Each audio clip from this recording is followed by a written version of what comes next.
বিসমিল্লাহির রহমানির রহিম। সম্মানিত ভিউয়ার্স, আসসালামু আলাইকুম ওয়া রাহমাতুল্লাহ। আজকে আপনাদেরকে আমি দেখাবো খুব সহজে কীভাবে আপনারা টপো সার্ভে করবেন। টপো সার্ভে করার জন্য সর্বপ্রথম আমাদেরকে মেশিনকে সেন্টারিং এবং লেভেলিং করার পর আমাদেরকে জব সিলেকশন করতে হবে। আমাদের জব সিলেকশন করার জন্য আমাদের মেশিনকে অন করতে হবে। আমি মেশিন অন করেছি, আপনারা পাওয়ার বাটনে চেপে ধরে মেশিনকে অন করবেন। অন করার পর আমাদের সামনে মেশিন এরকমভাবে থাকবে, এরকম অথবা এরকম থাকতে পারে। তো এখানে স্কেপ বাটন আছে, এই স্কেপ বাটনে আপনারা ক্লিক করবেন। ক্লিক করার পর দেখবেন এখানে মেমোরি, কনফিগারেশন এবং মেজার এই তিনটি লেখা যখন আসবে তখন থেমে যাবেন। আমাদের সর্বদা মেমোরিতে ঢুকতে হবে। মেমোরিতে ঢোকার জন্য আমরা এই F3-তে ক্লিক করব। ক্লিক করার পর 1 নম্বরের জব, এই জবে আমরা এন্টার দিব। এন্টার দেওয়ার পর জব সিলেকশন, আবার এন্টার ক্লিক করব। ক্লিক করার পর জব নেম দিতে হবে। এখন এখানে একটি নেম দিব। এখানে মেহেদি নামে একটি জব খোলা আছে, আমি নতুন করে আর লিখব না। আপনারা এখানে মোবাইলের মতো একটি নেম আপনারা লিখে নেবেন। লেখার পর আমাদের কাজ হলো ওকে ক্লিক করা। তো ওকে ক্লিক করার পর আমাদের কাজ হলো স্কেপ বাটনে ক্লিক করব। স্কেপ দেওয়ার পর অটোমেটিক আমরা যে জব সিলেকশন করেছি, এখন এখানে দেখা যাচ্ছে যে জব মেমোরি এ মেহেদি নামে একটি জব সিলেকশন হয়ে গেল। এখন আমরা টপো সার্ভে যে করব, এই টপো সার্ভেটি অটোমেটিক আমাদের এই মেহেদি নামে যে জব, এই জবের মধ্যে এসে যাবে। তো তার মানে আমাদের জব সিলেকশন হয়ে গেল। এখন আমাদের কাজ হলো কনফিগারেশনে আমরা F4-এ ক্লিক করব। কনফিগারেশন ঢুকানোর পর আমাদের ইউনিট সেট আপ করতে হবে। আমাদের ইউনিট 5 নম্বরে আমাদের ইউনিট রয়েছে। এই ইউনিটের মধ্যে এসে আমরা এন্টার করব। এন্টার করার পর নিচে দেখা যাচ্ছে মিটার। আমরা মিটারেও কাজ করতে পারি, আমরা ফিটেও কাজ করতে পারি, আমরা ইঞ্চিতেও কাজ করতে পারি। যে যার সুবিধা মতো সিলেক্ট করে নেবেন। তো এখানে এই অ্যারো বাটনে ক্লিক করলে ফিট, এই মিটার থেকে ফিটে চলে এসেছে। আবার যদি ক্লিক করি তখন আবার ফিট, আবার ইউএসএ ইঞ্চি, আবার মিটার। তো এখন আপনারা ইঞ্চিতে কাজ করবেন নাকি মিটারে কাজ করবেন নাকি ফিটে কাজ করবেন, সেটা আপনার সুবিধা মতো আপনি সিলেক্ট করে নেবেন।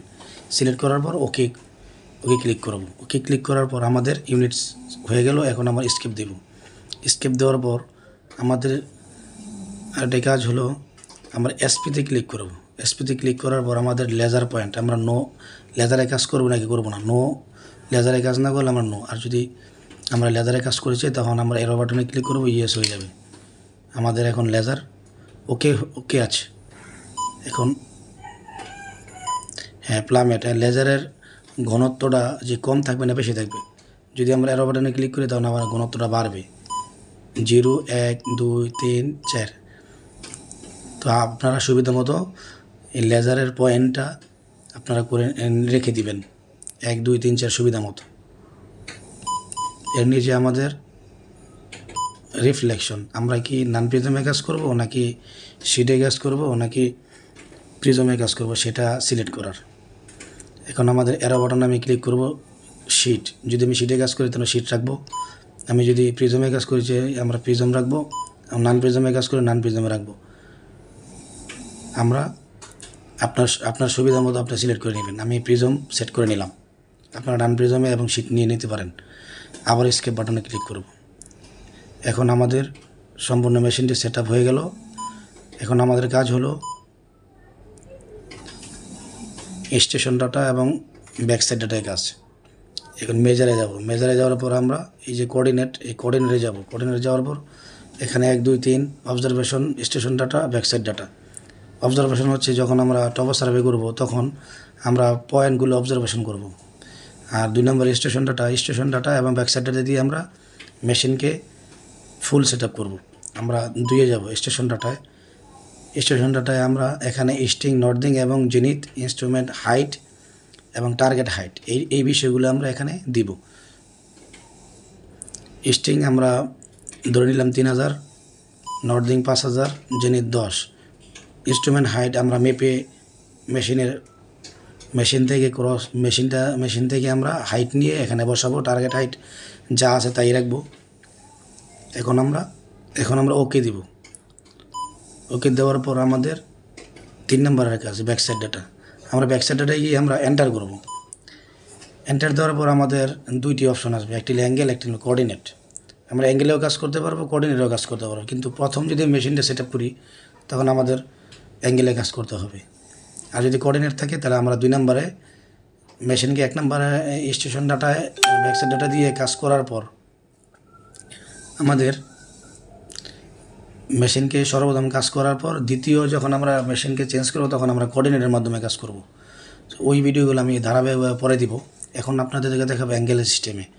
এখন অ্যাঙ্গেলে আমরা এন্টার দিব। এন্টার দেওয়ার পর আমরা সেট আজিমাত, অর্থাৎ এখানে আমরা 0 সেট করব। এখানে আমরা মেশিনকে ঘুরিয়ে ডিজিটাল কম্পাস, মোবাইলে ডিজিটাল কম্পাস আছে, এটা দিয়ে আমরা নর্থের দিকে আমরা মেশিনকে ঘোরাবো। ঘুরিয়ে একবারে 0 সেট করব নর্থিংয়ের দিকে, অর্থাৎ নর্থের সাপেক্ষে আমরা কাজ করব। মেশিনকে আমরা নর্থে রেখে আমরা আটকে দিয়ে ওকে দিব। ওকে দেওয়ার পর আমাদের 0 সেট হলে ইয়েস দেব। হ্যাঁ, এখন আমার মেশিনকে নর্থের দিকে আমাদের মেশিন সেট আপ হয়ে গেল। এখন আমাদের কাজ হলো অবজারভেশন করা। অবজারভেশনে গিয়ে আমরা এন্টার দিব। এন্টার অবজারভেশন করার পর আমাদের কাজ হলো এই পয়েন্টকে আমাদের সেভ করতে হবে। আমরা সর্বপ্রথম আমাদেরকে এই রেকর্ডে ক্লিক করব। ক্লিক করার পর আমরা পয়েন্ট নেম এবং কোড এগুলো দিব। আমরা পয়েন্ট, এটা হচ্ছে 1 নম্বর পয়েন্ট, শিফট চেপে 1 লিখব, আর কোড দিব, এটা হচ্ছে নর্থ, এই জন্য N দিব। এখানে সংখ্যা আছে, শিফট চেপে এগুলো সংখ্যাগুলো আমরা পরিবর্তন করতে পারবো। ব্যাকসাইড ডাটা দিয়ে আমরা কাটবো। এখন আমরা শিফট চেপে আমরা এই সংখ্যার নাম লিখব N। এখন আমরা সেভ দেব। এটা সেভ হয়ে গেল। এখন আমরা আবার দ্বিতীয় পয়েন্টকে আমরা অবজারভেশন করব। অবজারভেশন করার পর অবজারভেশন হওয়ার পর আমাদের রেকর্ড 2 নম্বর পয়েন্ট অটোমেটিক চলে আসছে। খালি এটা নাম চেঞ্জ করব। যেরকম আমি এটা প্রপার্টি নিয়েছি, তো পি দিয়ে আমরা সংক্ষেপে আমরা সেভ করব। এরকমভাবে আবার 3 নম্বরে অবজারভেশন করব। অবজারভেশন করার পর 3 নম্বর পয়েন্ট আমরা অবজারভেশন করার পর আমাদেরকে রেকর্ড করতে হবে এবং সেভ করতে হবে। এরকমভাবে একটি জমিকে আমরা অবজারভেশন করে রেকর্ড সেভ দিয়ে আমরা এই কাজটা টপো সার্ভে করে শেষ করব। তো আমরা টপো সার্ভে করার প্রাথমিক যেই কাজটা আমরা কীভাবে মেশিনের মাধ্যমে করব এই সম্পর্কে আপনাদেরকে আমি বিস্তারিত দেখালাম। তো আশা করি ভিডিওটি বুঝতে পেরেছেন। ভিডিওটি যদি বুঝতে সমস্যা হয় তাহলে কমেন্ট করবেন। ইনশাল্লাহ আমি কমেন্টের উত্তর দিয়ে আপনাদেরকে আমি জানানোর চেষ্টা করব। এবং সামনে ভিডিও পাওয়ার জন্য আপনারা অবশ্যই আমার ভিডিওগুলোকে শেয়ার করবেন এবং আপনারা আমার পাশে থাকবেন। যদি আপনারা আমার পাশে থাকেন তাহলে ভিডিও করার উৎসাহ পাব, আর যদি আপনারা আমার পাশে না থাকেন তাহলে ভিডিও করার উৎসাহ পাবো না। তো আপনারা আমাকে উৎসাহ যদি দেন তাহলে আমি সামনে আরও বিস্তারিতভাবে টপো সার্ভের আলোচনা করব এবং কীভাবে এই ডাটাগুলো ট্রান্সফার করব, অটোগ্রে নিয়ে কাজ করব, এর ধারাবাহিকভাবে আমি ভিডিও দেওয়ার চেষ্টা করব ইনশাল্লাহ। সেই পর্যন্ত ভালো থাকবেন, সুস্থ থাকবেন। আল্লাহ হাফেজ। আসসালামু আলাইকুম ওয়া রাহমাতুল্লাহ।